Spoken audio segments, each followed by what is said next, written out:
Inspiring interviews with today's top landlords. This is the Rental Income Podcast. And now, Dan Lane. Taxes can be confusing and overwhelming, and it's easy to kind of just tune it out and not even worry about it. But Bob, you think it's important for real estate investors to take some time to kind of figure out the basics of how taxes work?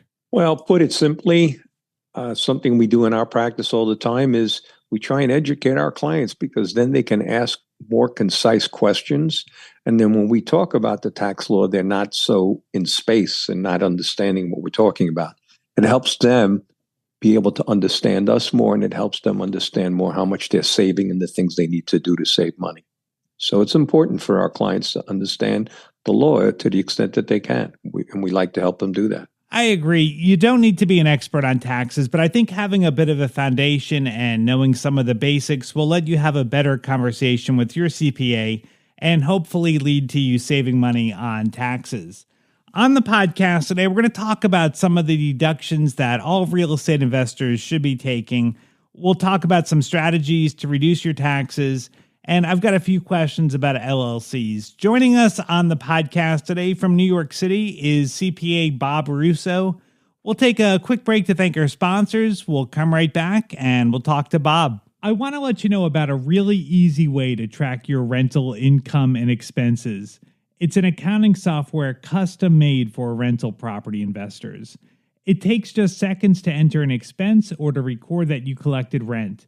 It makes tax time really easy. Just run a report and give it to your tax person and you are done. They're currently offering a free 30-day trial. There's no credit card required, so if you don't like it, there's nothing to cancel. You can learn more and sign up today at rentaltrial.com. That's rentaltrial, Trial, rentaltrial.com. It's a lot of work to find a really good rental property, and when you actually find that property, you want to make sure you're working with a lender that can get that loan closed. The lender that I recommend is Chaley Ridge from Ridge Lending Group. She's a nationwide lender, and her specialty is helping investors finance rental properties. She has a ton of loan programs, and she can find something customized to you for your situation. If you want to find out more or you're ready to get started today, just go to ridgelendinggroup.com. That's RIDGE lendinggroup.com, NMLS 42056. All right, Bob, I got a bunch of questions for you to understand how the taxes work here. So let me start off with a deduction that's fairly new in the last couple of years that a lot of people might not know about. It's the QBI. Can you explain what that is and how that works? Sure. It was law came into 2018. It expires at the end of 2025. However, the new administration probably will look to extend that or make it permanent. What, in essence, the law says is this. If you're self-employed, and either you own a company, an S corp or a partnership, or you're a single member LLC, or neither, but you are self-employed, the law allows you to deduct up to 20% of the profits of the income that's flowing through on your tax return. Now, that profit has to be less than the taxable income. But what that means is, so for instance, let's say you're in the 37% tax bracket, and your profit is $100,000. Forget other deductions for the moment. Okay. Well, in theory, you'd be paying $37,000 on that $100,000 profit. But what happens? The 20% QBI deduction allows you to take off the top 20% of the $100,000, which is $20,000. So you're only going to pay tax on $80,000. Wow. And that's a big savings for you. It reduces your tax liability from, 37% to something like 29%. That is huge. And that applies to self-employed people, and it also applies to people in the real estate business who are renting out properties if they make an election on their tax return. Unless they're professionals in the real estate business, then they automatically get that deduction too. So that's just one other thing though, dude. There are limitations. I don't want to get all to details, but there are limitations to what you can deduct, and what happens once your profits are above or your taxable income is above a threshold. But in general, the rules I laid out apply across the board. That's a real quick win. Now, Yeah. let me tell you something or ask you something that comes up a lot.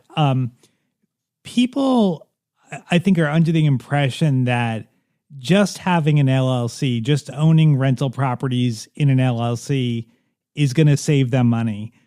Can you solve this for us once and for all? I'm glad you asked that because I get that question all the time. My CPA firm, we're always fielding that question. So let's just be very clear. And it just doesn't apply to real estate, but in every business endeavor. An LLC is, for tax purposes, considered a disregarded entity, meaning it has no tax effect. It is really a liability protection vehicle. So to give you an example too, let's say you own a business and you file as a Schedule C sole proprietor and your profit's $100,000. Well, you're going to pay Social Security tax, you're going to pay income tax on that $100,000, you'll get your QBI deduction on that, et cetera. So now let's just say, because you're in a business that has liability needs protection, so you set up an LLC. What happens? Same exact thing, nothing else. Now, though, you need to keep the books inside the LLC. You should report the income in the LLC. You should report the expenses. You should have a separate bank account, all of that. However, for tax purposes, if the LLC earns $100,000, no difference. You're paying the same amount of Social Security tax and the same amount of income tax as long as it's a single member LLC, which means that you own it 100%.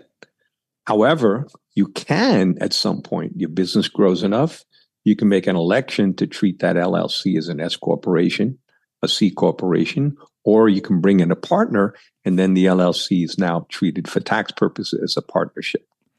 As a rental property investor, what is the best type of LLC for us to hold properties in? Okay, so generally, I would say, since I'm a CPA, I'm not an attorney, you would want to have a conversation. But from a tax point of view and from attorney's advice generally, an LLC, it's a single member LLC, you own the property. Every property should be in its own LLC for liability protection purposes. And the LLC should be formed in the state in which the property is located. Okay. But there's only one kind of an LLC. It's a single member. If it's a single member, it's a single member LLC. Doesn't matter what state it's formed in. For federal tax purposes, it's the same thing. So as far as the C Corp and the S Corp and the single member, I guess you're saying the single member is the best entity? Well, depends on what you're doing. It's the best entity for owning real estate in general. Okay. But if you're going to be in the business, let's say you're a real estate broker or you're owning your own business, well, in the beginning, it may be best. But as you grow, you're going to grow out of that. And you're going to want to consider being an S corporation or a C corporation, depending on what you're doing and how you're going to do it and what your long-term objectives are. Or if you're bringing in a partner, potentially a partnership. Now, in real estate, the two best vehicles generally to own real estate in are either a single member LLC that you own alone or a partnership LLC. One of the huge tax benefits that we get as rental property owners is depreciation. This can be a little confusing at first when someone's kind of wrapping their head around this concept. Can you explain how depreciation works for anyone that doesn't understand? Yes, so it's really simple. What depreciation means is this, that you are allowed, when you buy a building, well, let me back up first and say this so you're clear. Let's say you're in business and you buy a piece of equipment for $100,000. Well, you can deduct that piece of equipment on your tax return either over 5 years, or in some cases, you can deduct it in the very first year, totally. Mm-hmm. In real estate, you cannot deduct it. In residential real estate, especially, you cannot deduct it up front. You can only deduct it over 27 and a half years. And what you're doing is it's basically recouping the cost of the property, of the building. Remember, you can't depreciate land. You can only depreciate the building.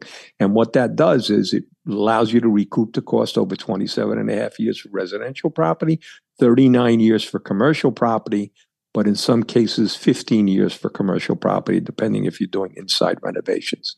That's all that means. And what's important about that is that it's a non-cash expense that allows you to deduct that against your rental income, even though you're not putting cash out. And many cases, give you an example. You buy a property for $1 million. You put 200 grand down and you borrow $1 million, 800 grand. Well, guess what? You get to deduct that whole million, even though you've only put 200 grand down. Right. You get to deduct that over 27 and a half years against your rental income. And that what that does is that it shelters cash flow that you can put in your pocket because you're not paying tax on that currently. Yeah. I mean, so what's really amazing about it is that if you earn, say, $20,000 in rental income and you have $20,000 in depreciation, in real life, you put $20,000 in your pocket, but that's really tax-free money. It's tax-free in the sense, it's tax deferred in another sense, because, and you know, I usually give an example, like you buy a property for $1 million, forget the land, you get to deduct that over 27 and a half years, which means you get to deduct about $36,000 a year against your net rental income. And let's say that your net rental income after your out-of-pocket expenses is 15 grand. What happens? You put that 15 grand in your pocket, but for tax purposes, that 36 grand offsets the 15. So you got a $21,000 tax loss. Yeah, that's really, really incredible. It's the only area that you can do that. It's an amazing way to operate with rental properties. And that's why so many people do it. Now, the only negative to depreciation that I've seen is that when you sell the property, you have to pay that back. You pay it back, but here's the difference. Okay. Let's say you're in the 37% bracket. Okay. Every year you're putting 15 grand, like the example I just gave you, you're putting 15 grand away of rent income that would have been ordinary income. You would have paid 37%.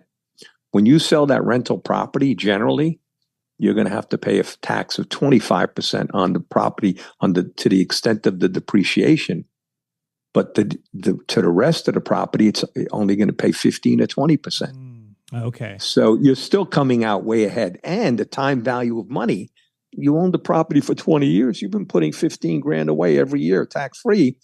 And now, 20 years later, you're paying tax on, maybe and $1 million that you originally bought, maybe paying tax on 600 grand at 25%. The rest is capital gain of 15 to 20%. So from a time value of money, you've had an opportunity to put all that money away and watch it grow and invest. Yeah. Yeah. That is really smart. Now, what happens, say if someone builds up a big portfolio, they've got a ton of appreciation, that they've written off all this depreciation, and then they pass away. What happens to that in tax wise? No. So let's look at it. Let's take a simple example. Let's say somebody is alone. They were married, but their spouse is deceased, and they have a property that they paid $1 million for, and they've owned it for 40 years. They've depreciated it fully. So the basis would be zero, and it's worth $10 million today. Mm-hmm. And that's not uncommon when you're holding it for that many years, right?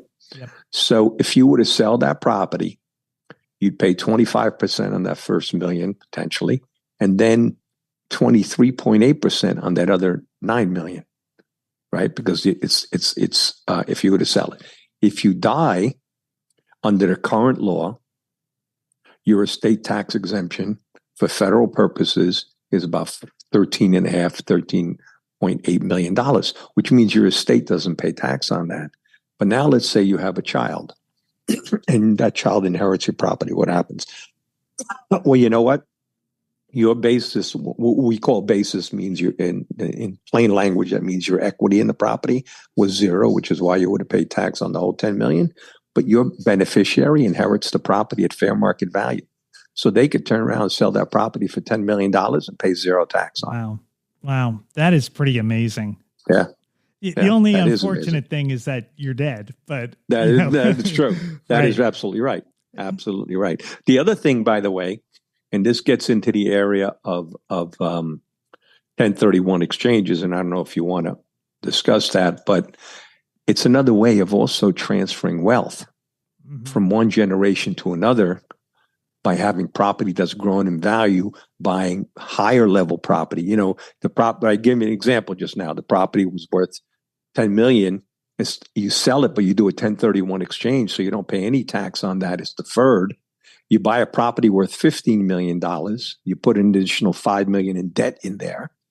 And then a couple of years later, you die. What happens? Now your beneficiary inherits the property, $15 million. Wow. And they pay no tax either. Wow. Yeah, that is really, really awesome. Now, I want to ask you about how Airbnbs are taxed versus a long-term rental. Yeah, the IRS came out with some regulations that normally, here's the rule in general on real estate rentals, residential rentals, or commercial. By definition, and this was created in 1986 Act and sort of modified down the road, but in general, real estate by definition is considered what is called a passive activity. That means that the income generated or the losses generated by rental properties, the net losses, are generally not deductible until you either sell the property or you have other what is called passive income. But there's a couple exceptions to that rule. The first exception is that if you are active in the property, you rent it, you're allowed to deduct up to $25,000 in losses on your return against other income, like your salary, as long as your taxable income is $100,000 or less. Between $100,000 and $150,000, that $25,000 is reduced, and once it's above $150,000, then it's suspended again until you either have passive income or you sell the property. However, if you are a real estate professional, and the rules are complicated, and many people lose this, you can take the losses every year. And in order to be a real estate professional, though, I'm giving you the simple version. There's two thresholds you have to meet. The first is that you have to spend more than 50% of your time during the year on the real estate trade or business. And you have to spend more than 750 hours on each real estate trade or business. So if you have 4 or 5 properties, for instance, you'd have to, in theory, spend 750 hours on each property, even if you spent more than 50% of the time. There's a special law that allows you, though, to lump them all together on your tax return and treat them as all one property for that 750-hour rule. We have many real estate brokers that are in the business since they're already real estate professionals. When they get into the real estate trader business, they can do that. Now, having said that, though, let's talk about short-term rentals, Airbnb. In general, though, the IRS came out with some regulations and notices said for short-term rentals, you don't have to be treated as a real estate professional. You can just show that you materially participate in operating the rentals. What does that mean? Again, a simple answer means you have to spend 500 hours on the property to show that. So if you spend 500 hours a year on the rental property, even though you're not a real estate professional and it's short-term rentals, you're able to deduct those losses that are generated by the rentals. Okay, so now, but here, just let me tell you one thing too about rent, because we get this question all the time. You got to be careful because the rentals, short-term rentals, just like regular rentals, go on the form Schedule E, and the profit or loss is not subject to Social Security taxes. However, if you have short-term rentals and you provide a lot of services similar to a hotel, then that's not even real estate. It goes on your Schedule C. It's now an operating business, and any of the profits are subject to Social Security and Medicare taxes.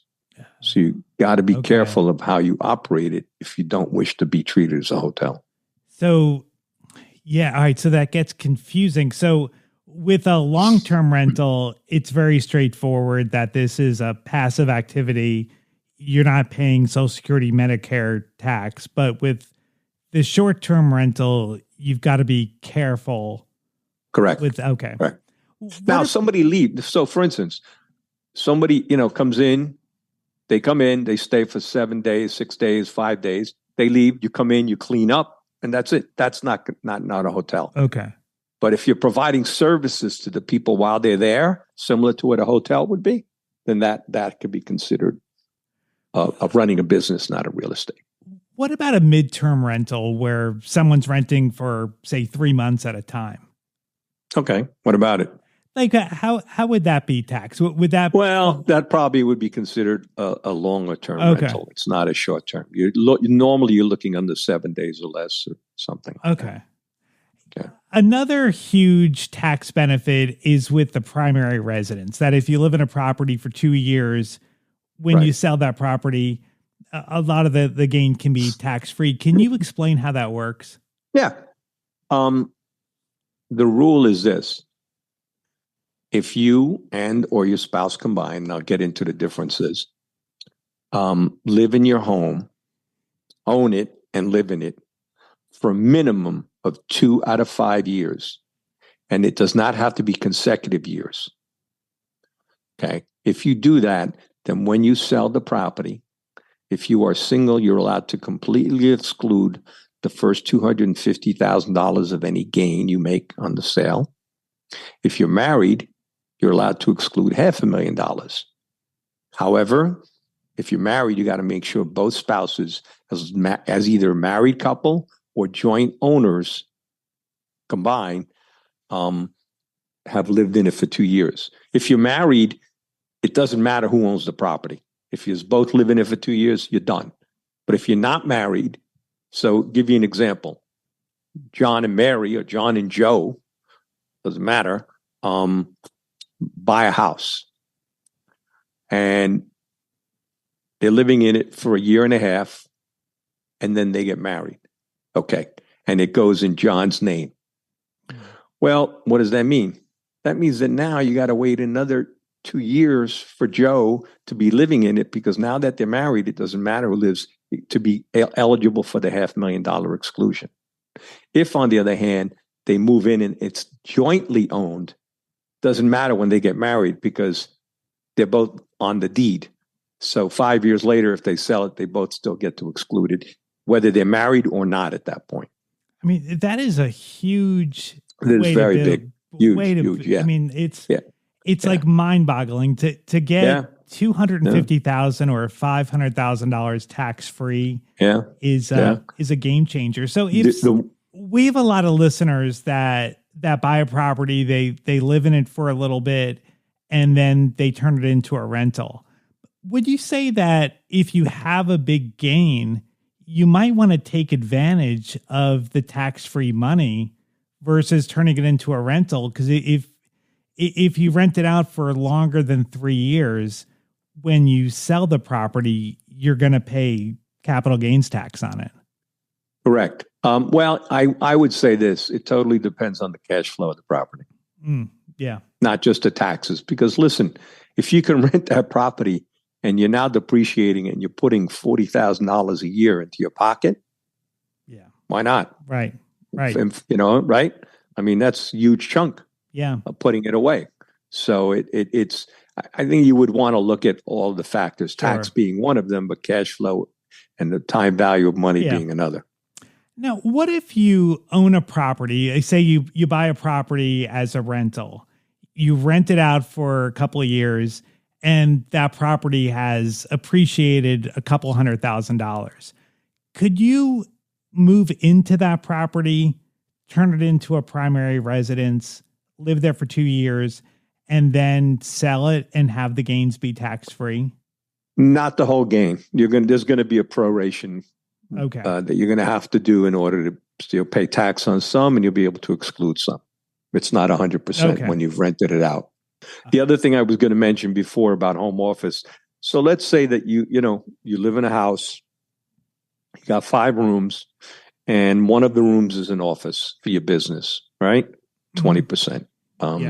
What happens? Well, when you sell that, the depreciation that you took on the home office is taxable. You're still eligible for the whole $500,000 exclusion, assuming you're married, but the portion that relates to the business, that depreciation that you've been taking on that would be taxable. Wow. Okay. So I know there's a home office deduction that you can take on your taxes. So are you saying that's separate? Let me clarify that.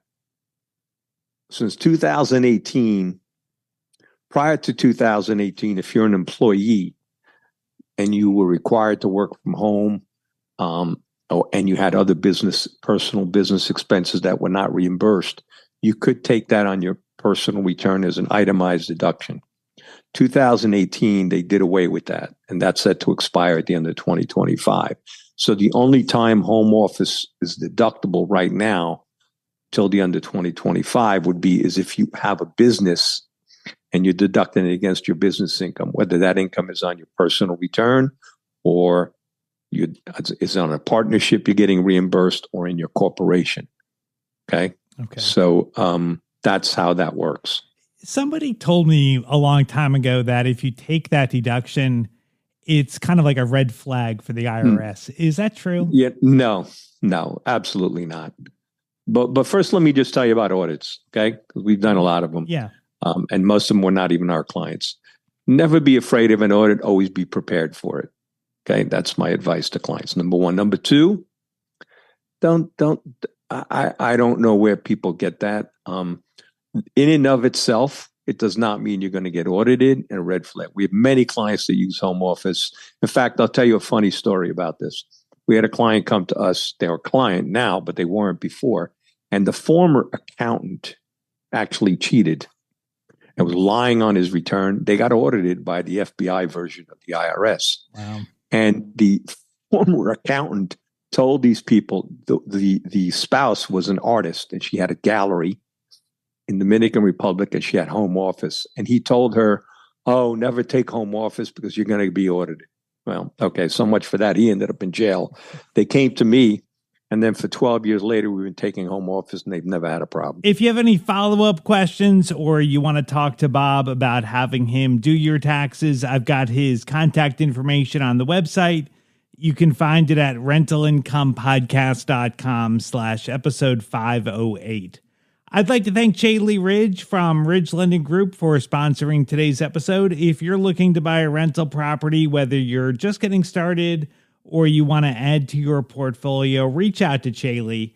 You can track her down at ridgelendinggroup.com, NMLS 42056. Thank you so much for checking out the podcast today. Make sure you hit the follow button. I put out a new episode every single Tuesday, and if you're following the show, you'll get notified when the next episode comes out. My name is Dan Lane, and this has been the Rental Income Podcast.